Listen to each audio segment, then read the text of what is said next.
यह कहानी है उस काले दिन की, जब अमृतसर की जमीन ने इंसानियत का खून पिया था, जब आसमान भी शर्म से लाल हो गया था और जब एक बाग, जो कभी चैन और शांति का प्रतीक था, एक लाशों का मैदान बन गया। 13 अप्रैल 1919, बैसाखी का त्योहार। अमृतसर की गलियों में रौनक थी, पर कोई नहीं जानता था कि ये रौनक शाम तक खून में तब्दील हो जाएगी। जलियांवाला बाग, एक छोटा सा बाग जो चारों ओर से ऊंची दीवारों से घिरा था और जहां एक ही संकरा रास्ता था बाहर जाने का। उस दिन सैकड़ों लोग एकत्र हुए थे। कोई रॉलेट एक्ट के खिलाफ विरोध करने आया था, तो कोई अपने परिजनों से मिलने। महिलाएं, पुरुष, बच्चे, बूढ़े, हर आयु के लोग मौजूद थे। लेकिन तभी इतिहास के सबसे क्रूर पन्नों में दर्ज हो जाने वाला वो पल आया, जब ब्रिटिश सेना के जनरल माइकल ओ डायर के आदेश पर जनरल डायर ने अपने 90 सिख सैनिकों के साथ जलियांवाला बाग को घेर लिया। बिना चेतावनी, बिना किसी पूर्व सूचना के उन निर्दोष भारतीयों पर मशीन गनों से गोलियां बरसाई गई। चारों तरफ भगदड़ मच गई। लोग चीखते चिल्लाते भागने लगे, पर बाग से बाहर जाने का एकमात्र रास्ता भी ब्रिटिश सैनिकों ने घेर रखा था। दीवारों से टकराकर लोग गिरते रहे, एक दूसरे पर चढ़ते गए और देखते ही देखते पूरा बाग एक कत्लेआम का मैदान बन गया।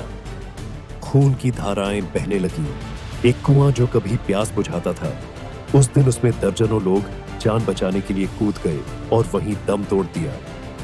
लगभग 1650 गोलियां चलाई गई और सैकड़ों निर्दोष लोग वहीं ढेर हो गए। ये सिर्फ एक हत्याकांड नहीं था, ये उस आजादी के आंदोलन पर हमला था जो अब धीरे धीरे आग पकड़ रहा था। इस घटना ने पूरे देश को झकझोर कर रख दिया। महात्मा गांधी, जिन्होंने अब तक संयम और शांति का मार्ग चुना था, उन्होंने भी इस बर्बरता को देखकर असहयोग आंदोलन की घोषणा कर दी। रविंद्रनाथ टैगोर ने अपनी सर की उपाधि लौटाकर ब्रिटिश हुकूमत को करारा जवाब दिया। यह एक चिंगारी थी जो जलकर स्वतंत्रता संग्राम की ज्वाला बन गई। लेकिन यह घटना ओ डायर के घमंड और क्रूरता का अंत नहीं थी। वह तो अपनी जीत का जश्न मनाता रहा, जब तक एक सिख युवक ऊधम सिंह ने 21 साल तक इंतजार किया। इंग्लैंड जाकर 1940 में उसे गोली मार दी और कहा, यह बदला है जलियांवाला बाग का।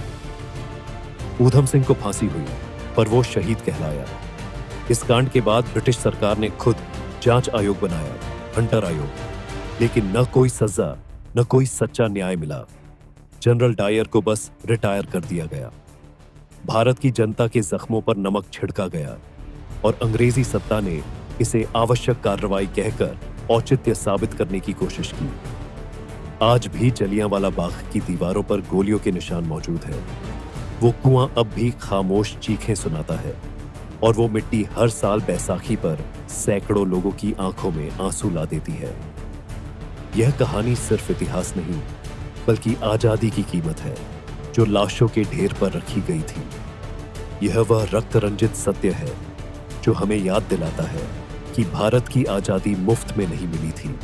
उसे सींचा गया था उन मासूमों के खून से, जिन्होंने सिर्फ स्वतंत्रता की सांस लेने का सपना देखा था।